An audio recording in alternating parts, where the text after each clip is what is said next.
Hello，大家好，歡迎嚟到 O2 Racing 啊！上一條片就講咗第11場嘅3班1800米啦，未睇嘅朋友咧就記得 click 翻條 link 去睇一睇先。咁嚟緊咧我就會講一場泥地嘅，就係第2場嘅4班1200米啦。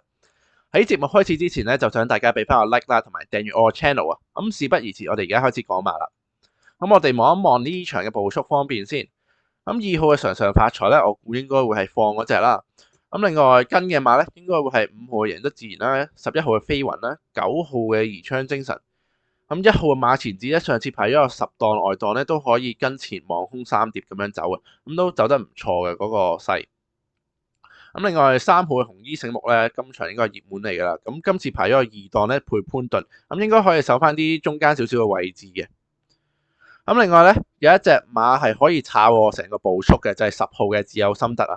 咁呢隻自有心得咧，今次就竟然咧就換咗田泰安咯，因為不嬲咧，阿季福特都係俾潘大衛跑，咁今場咧無啦啦又俾阿田泰安跑。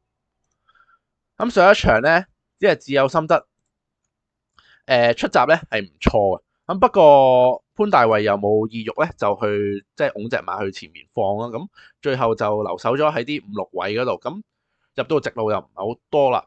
咁我自己就認為咧，即係自有心得咧，應該係放頭嗰個能力咧係比較高啲嘅。咁今次咧換咗田泰安，唔知跑法會唔會改啦。不過呢隻馬咧係有權放嘅。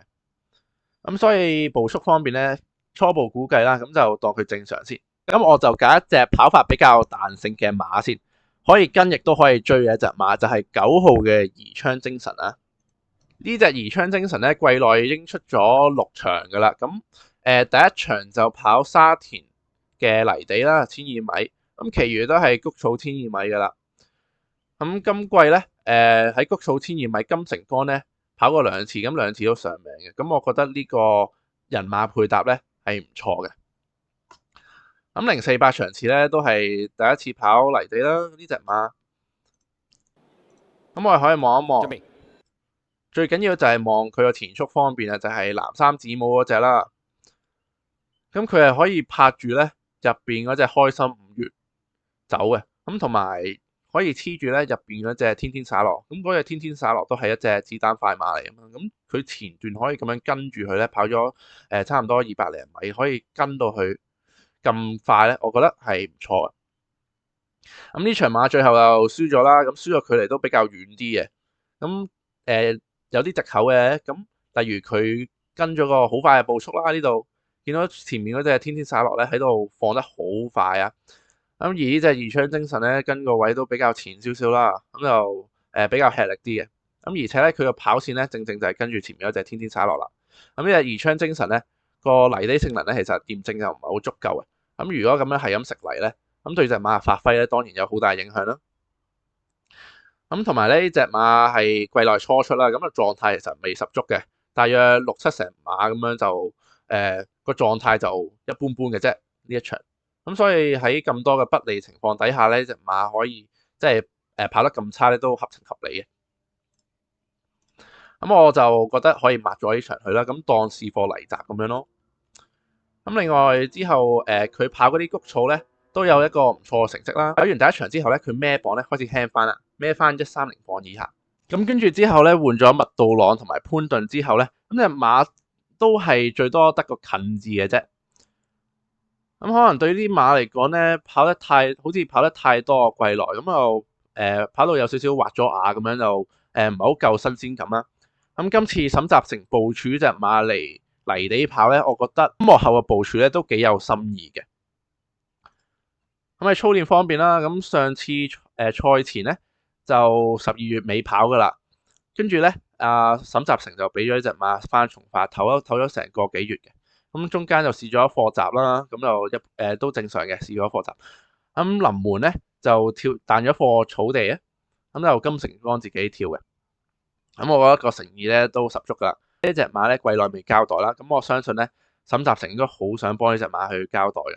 咁我覺得呢場咧嗰個馬房嗰個鬥志方面咧係唔錯嘅。另外咧今次沈集成嘅部署咧都有少少得意嘅喎。今次泥地1200米咧就有2場啦，咁第一志願咧就俾咗隻宜昌精神啦，就打咗個黃牌嘅。咁第二志願咧就俾咗隻龍之邦啦，咁就出咗保護權啦。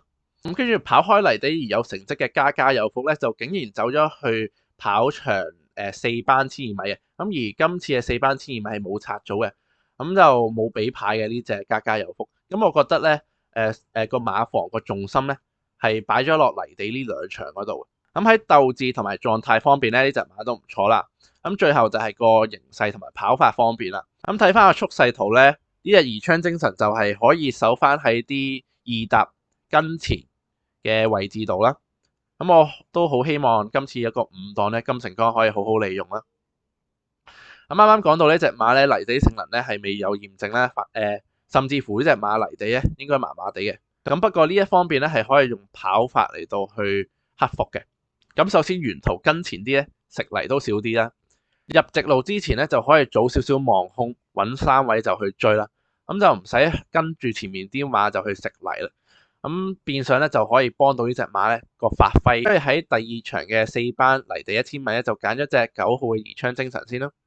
至於其他馬方面咧，我認為1號嘅馬前子應該係呢紮馬裏邊比較穩陣嘅一隻馬嚟嘅。咁上次咧排咗個10檔啦，咁同今次一樣。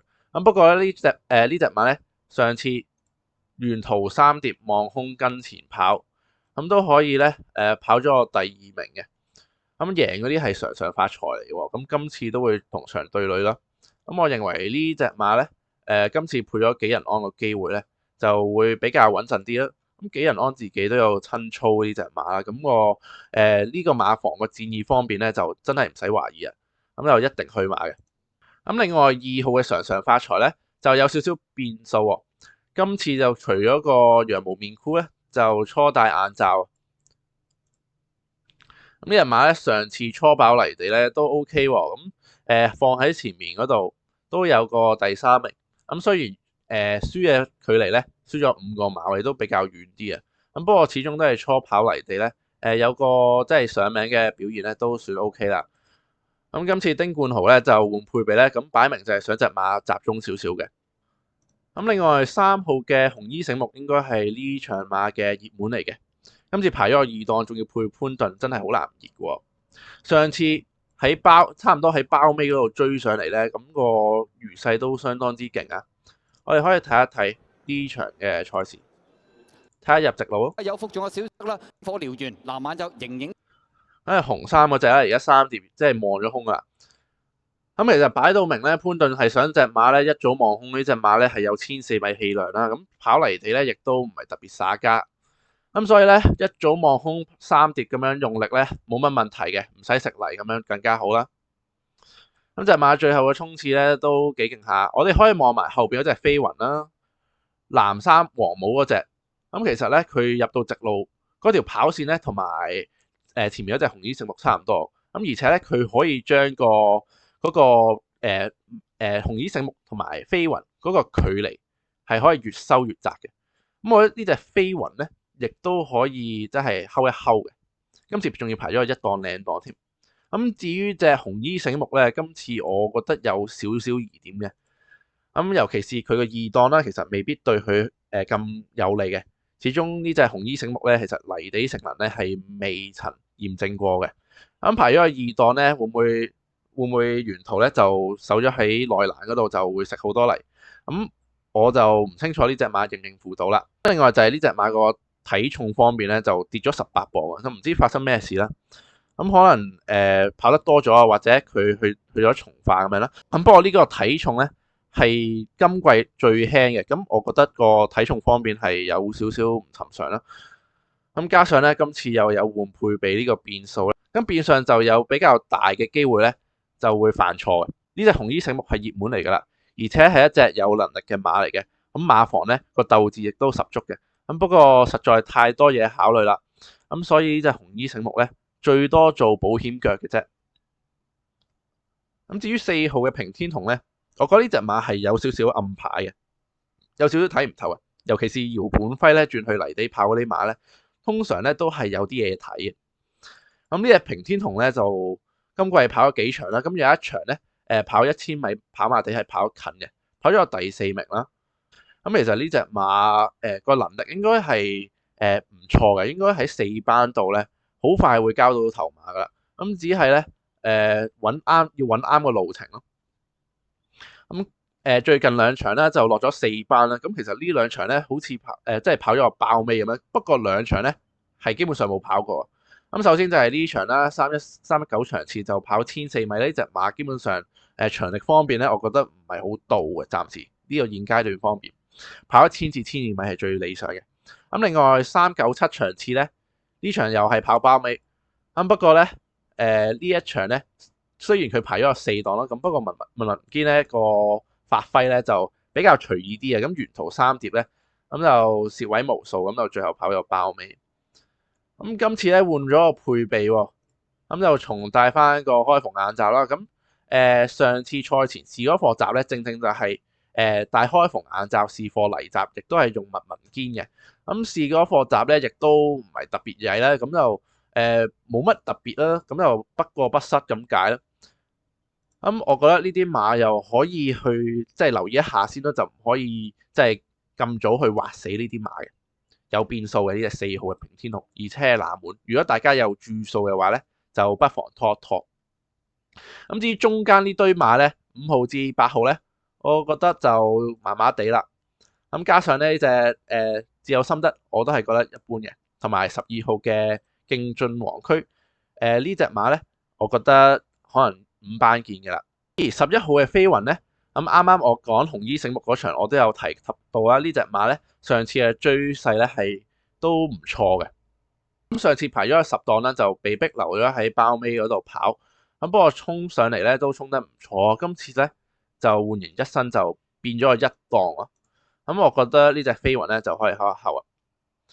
咁喺度再重複多次我心水啦。咁我喺第2場嘅4班1200米咧，就揀一隻9號嘅宜昌精神嚟做膽先。我主要就會留意翻隻1號嘅馬前子啦，同埋11號嘅飛雲嘅。至於熱門方面咧，3號嘅紅衣醒目咧就做一個保險腳啦。